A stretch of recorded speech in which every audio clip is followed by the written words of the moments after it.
everyone, welcome to another edition of News Generation. My name is Ifwa Akwai Harrison.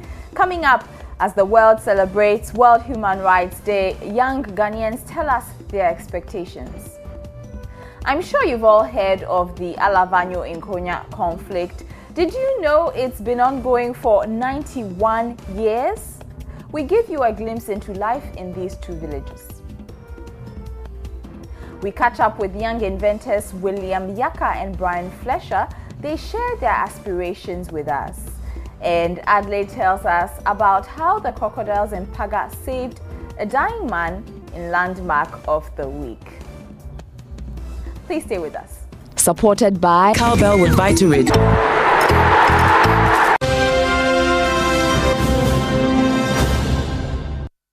Online, you can find us on facebook.com or on Twitter at NewsGenGH, on facebook.com at NewsGenerationGH.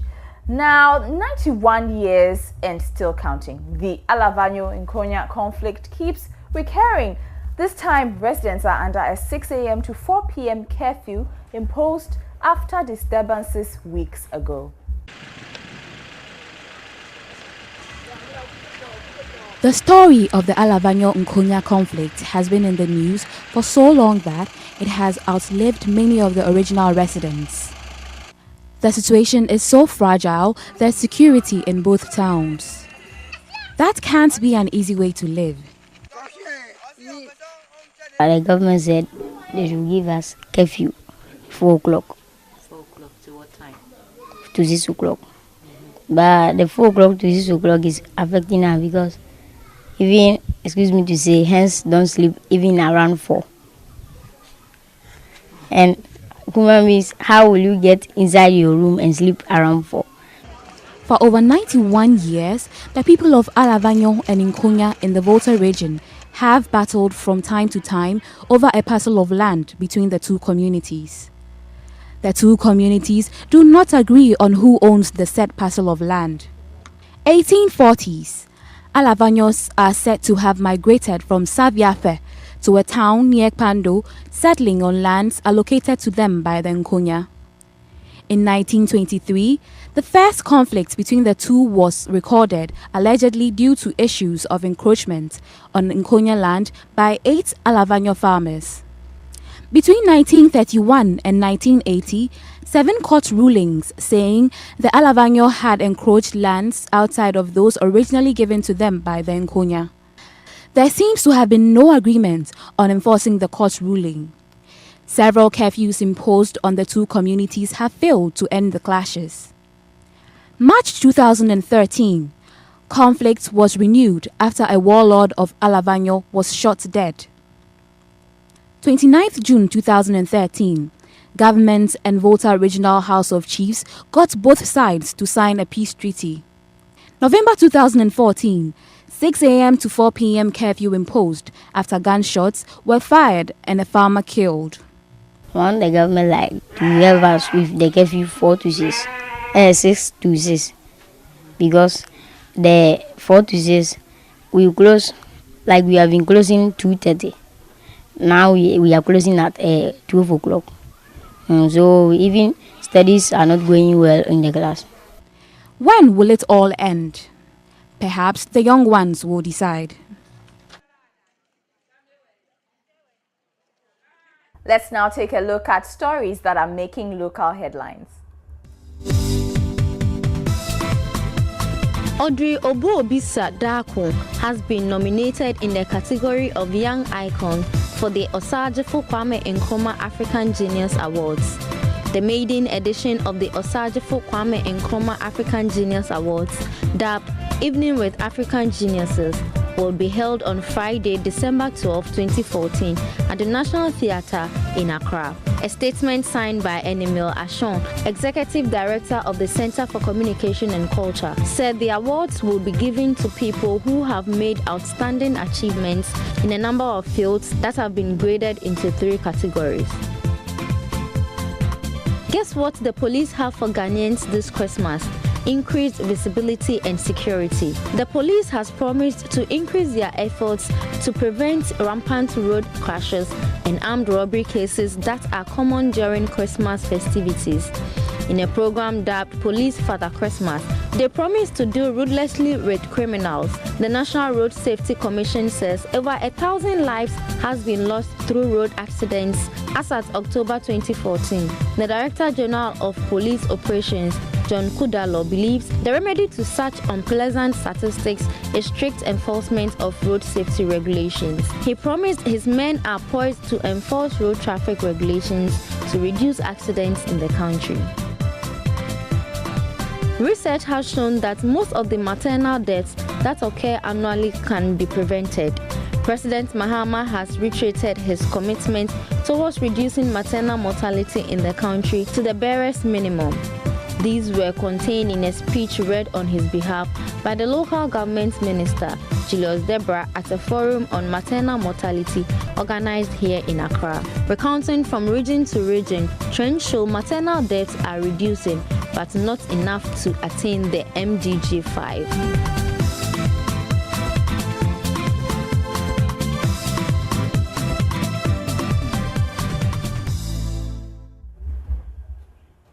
Now, President Robert Mugabe of Zimbabwe last week mocked Ghana.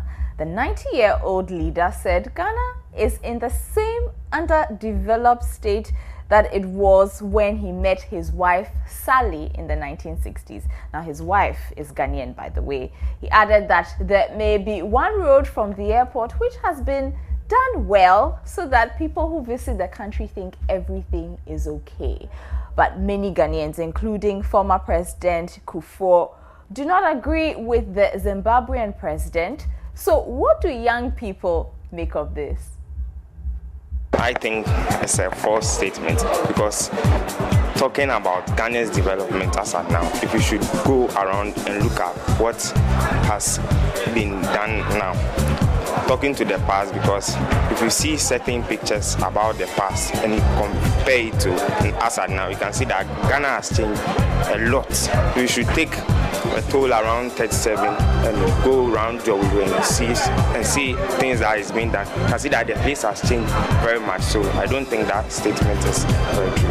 I know that Ghana has changed because there are a lot of different infrastructures that have been developed after the 1960s. Like when you go to Nungwa, you can see the development of the Junction Mall, different infrastructures, and these have contributed to the development of Ghana. And I think that this statement wasn't that clear. We have fully constructed roads, just that some areas are not well developed to have roads leading to them. So those areas that are not well developed are the problems that we have. We have to solve them. Also, even though we have crisis with electricity and water, I think the water is now is improving, and now the water it's not as bad as it was previously. Actually, I'll say that it's quite true, because it's like the government only depends on the estate side. They don't think about the whole country as a nation, as a whole. Like, let's take cantonments, for example, Osu, Nungwa. They only go to those places so that, like, in case the whites come, you see, they only think about the whites, but they don't think about we, the citizens. So I think it's quite true. Looking at my surroundings, I feel that it's not what we expect because of how far we have come. Like the independence, we had it before many countries, but then they that had their independence or their freedom later on have developed more than us, and that is bad. Also, there are more so many issues about in Parliament, and then about the president and all those things. Those comments make us that, like, we are not totally developed. We are not totally able to stand as a country, as a nation. I think the statement is very true. Because looking at the trend of development in Ghana is retarded, because during the areas of most presidents, we depend mostly on the foreign countries to donate money to us. Whilst we are not able to maintain our resources to develop our own country. So meaning if we develop our country, we are depending on the other countries to give us money. In other sense, we will be paying the money back. So in some years to come, Ghana will be paying all those money that they gave to us to develop our country. So in real sense, we are not developing our country. Your views on WhatsApp. We'll be right back. Know how important good nutrition is to grow up big and strong. Not only is cowbell milk enriched with 28 vitamins and minerals, it's also boosted by the 5 most important vitamins, which we call Vita-Rich. It's got vitamin A for good eyesight development. It's got vitamin C to help fight infections. It's got vitamin D and calcium to help build strong bones and teeth. It's got vitamin E to help with body protection. And it's got vitamin K for general well-being and immunity. For good health and vitality, only cowbell with Vita-Rich puts you on the fast track.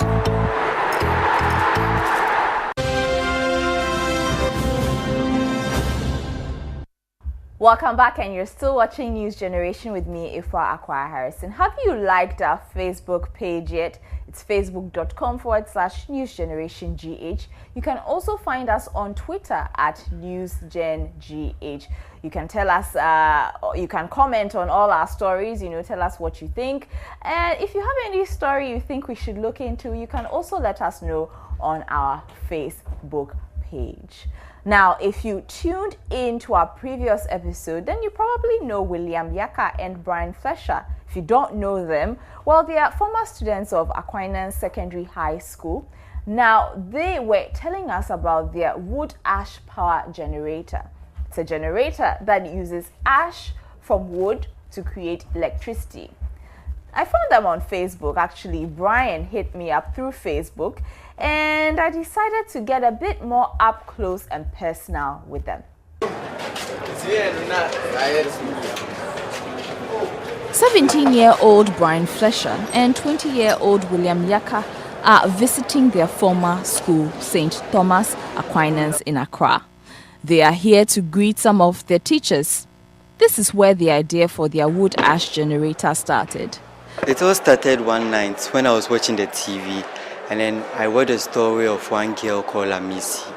And then basically her life was in shambles. She was in school, but she couldn't learn at night.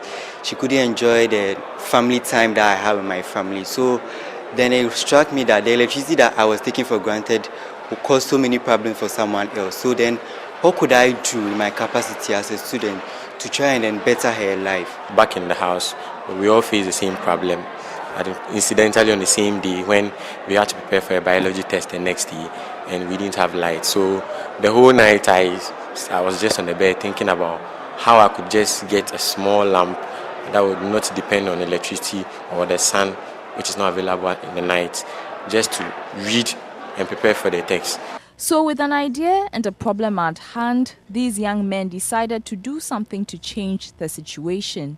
We had learned something that from electrochemical cells, batteries are produced from other chemicals. So if you could get another chemical to replace, something very common in our community, to replace the chemicals that are used to produce the battery, we could make our own batteries with those common things. The first thing we powered was a clock. I was ecstatic. I actually went out to call people to come and see what we had done. I was so happy.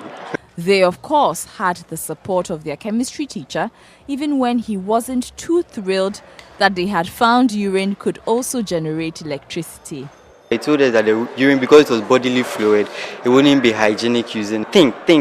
I remember he was always pushing us to think. I told them they have to go and look for a project of their own, which will be their brainchild, of which they'll be proud of. So they brought some suggestions. I said, no, that one is not likely to work. And eventually, they brought this very one that has to do with using the wood ash to generate electricity. I said, well, let's start. Very proud of them. that the knowledge you are imparting in the classroom has not been in vain. You were able to turn it around to come up with something very useful, very productive. William and Brian both come from humble backgrounds. They tell us how they grew up. My mother is a teacher, preschool teacher, and my daddy is part-time farmer, part-time computer programmer. We are 3 boys. I'm the second. My oldest brother has completed senior high school like me. My younger brother is currently in senior high school. We are a small family. Basically that. Then my parents are very they were very supportive of my idea. My mom didn't do science, but my dad did. So he would advise us, give us access to his laptop to do some research whenever I wanted to. And my mom always, I tell her, Mom, I'll be able to party. She'd be like, yay! But then she didn't really know much into it because she didn't do science. But then at the end, she was also very supportive. I'm 20 years. Actually, I started schooling very late because back in the village, at Dabala, we had a problem, those old system that you had to, your right hand should touch your left ear before you're admitted to class 1. And I couldn't do that, so I was delayed, so I started schooling at 8. Yeah. So you say you're from Dabala. Where is Dabala? Volta region. Where exactly in the Volta region? In the South Tonk constituency. Yeah, in the Volta region. Yeah. So that's where you did your primary education? So I went, that's where I had my class 1 education. I didn't go to nursery or kindergarten. I had admission straight to class 1. Then from class 1 we moved to join my father back at Okbonglo. Yeah.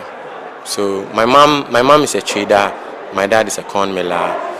My mom didn't go to school. My dad went to senior high school.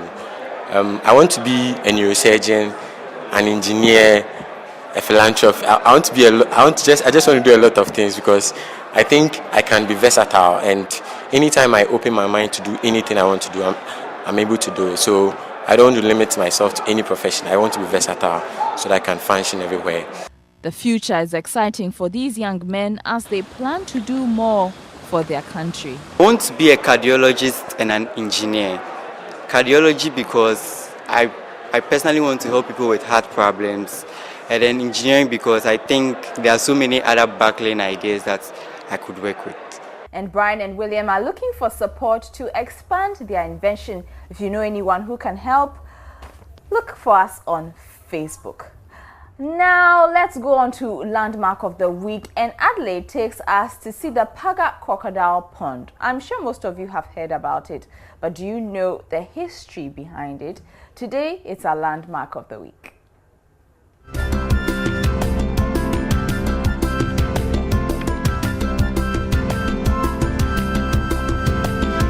The Paga Crocodile Pond is situated in Bolgatanga, the very heart of the Upper East region. The region, which is located in the northeastern part of northern Ghana, shares a common border with Burkina Faso. Here, you would find the mystical Paga Crocodile Pond. The oldest crocodile is believed to be 90 years old. Crocodiles are usually thought to be wild and deadly creatures, but the ones here at the Paga Pond are lively, friendly, and very entertaining. They like to be touched and are ready to take pictures with patrons.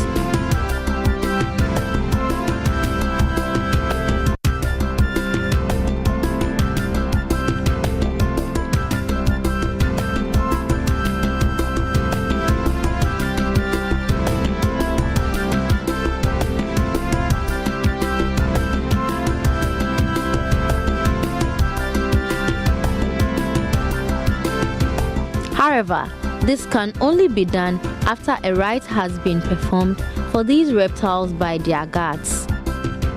Residents of Bolgatanga believe that a very long time ago, one of the huge crocodiles led a dying dehydrated man to the pond to quench his thirst without causing any harm to him.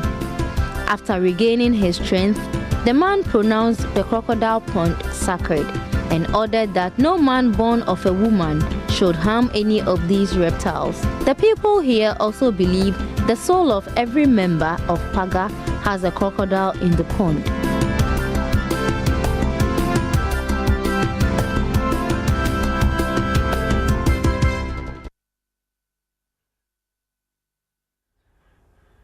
Now, 10th December every year is International Human Rights Day. At the international level, the day has been marked with the theme Human Rights 365. In Ghana, the day is being commemorated with a national dialogue on protecting the rights of children, persons with disability, among others. So we spoke to some young people about the day. They tell us what they want parents and state authorities to do. I know this is a day when the UN has marked this day to help people they don't have rights. So they are helping people without rights to restore their rights. I know that the UN had founded this day to help those who don't know their rights and can't sustain their rights to acquire them back. And those who have their rights taken away from them can learn more and go back for their rights. As Ghanaians join the rest of the world to mark International Human Rights Day, some young people also think certain practices in Ghana violate their rights. I think parents who have disowned their children because of unwanted pregnancy should be advised to bring their children back home because they are just children. They can't take care of themselves. They need someone to guide them. So they need their rights to shelter restored. Children are not taken to school. Even though we have the free schools, the public schools, some children are still denied their rights of going to school. And their parents don't also provide their basic needs for them, like their clothing and their shelter, and sometimes food. Some don't even eat a 3 square meal. Some even eat 1 square meal a day. Other young people are also unhappy about the numerous strikes by teachers since these deny their colleagues in public school.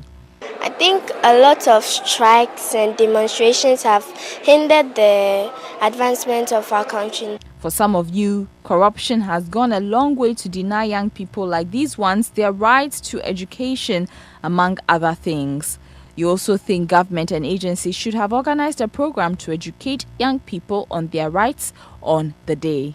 It has led out from rights to be taken away, and the corruption too has aided in us not knowing our rights and ignorance. I think authorities should go to the orphanages and the children's home, buy a lot of food items and donate a huge sum of money and help in re-establishing their homes repaint the walls of their homes and make them feel loved. I think there should be stage plays and advocacies to show the country about rights and to learn more about the rights so that we can either learn them or acquire our rights back if we don't know how to get them. Okay, so what song do you want me to play for you? Let's see what's happening in the world of sports. 3 months after joining Major League Soccer, Ghanaian footballer Samuel Inkum is on the move again. The Ghanaian defender has been traded off to Houston Dynamo. Inkum was let to go to Dynamo with his teammate, Joe Willis. The former Kotoko player showcased the skills in just 2 games, starting once and recording 1 assist in Major League Soccer action. He also featured in 3 of the American CONCACAF Champions League matches, in which he assisted twice. Widely tipped 2015 AFCON favourites Algeria could likely be the first to announce their squad for the Equatorial Guinea Championship next Monday. Head coach of the Desert Foxes, Christian Gusev, says there will be no drama about his call-up, as the core team is already known. He will officially reveal his 23-man squad on December 15, with a few days on. The Algerians are placed in a tough group for the 2015 AFCON, with South Africa, Ghana, and Senegal. Jamaican swimmer Alia Atkinson has made history by becoming the first black woman to win a world swimming title. Alia Atkinson went into the final of the 100-meter breaststroke at the World Short Course Swimming Championships, very much as the second favorite to Olympic champion Ruta Milutaite of Lithuania. But in a big upset, the 25-year-old Jamaican snatched victory on the final stroke from Milutaite, and with it, made swimming history. Not only has she equaled Milutaite's world best, but she has also become the first black female swimmer to claim a world title in the pool.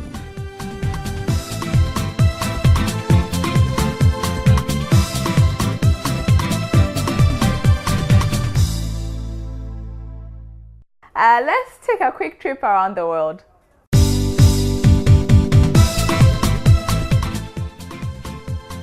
Sierra Leone has overtaken neighboring Liberia as the country with the highest number of Ebola cases. This is according to the latest World Health Organization figures. The latest estimate of the cases since the start of the outbreak in March now stands at 7,780 in Sierra Leone and 7,719 in Liberia. In Guinea, the figure is 2,283.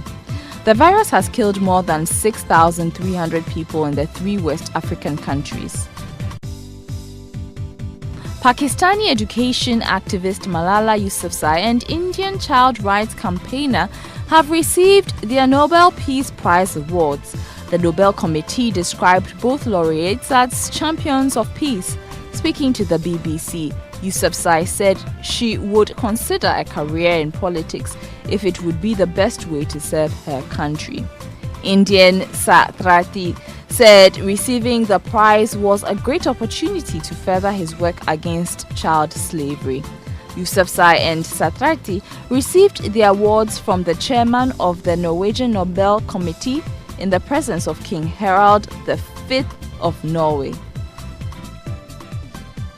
China has held its 6th driverless car competition, cars racing without anybody behind the wheel.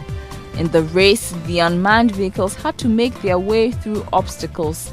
The computer-controlled cars were then rated on different aspects of their performance, such as safety, smoothness, and speed. The race wasn't as exciting as one would expect. The cars drove slowly and steadily round the course to get a good score.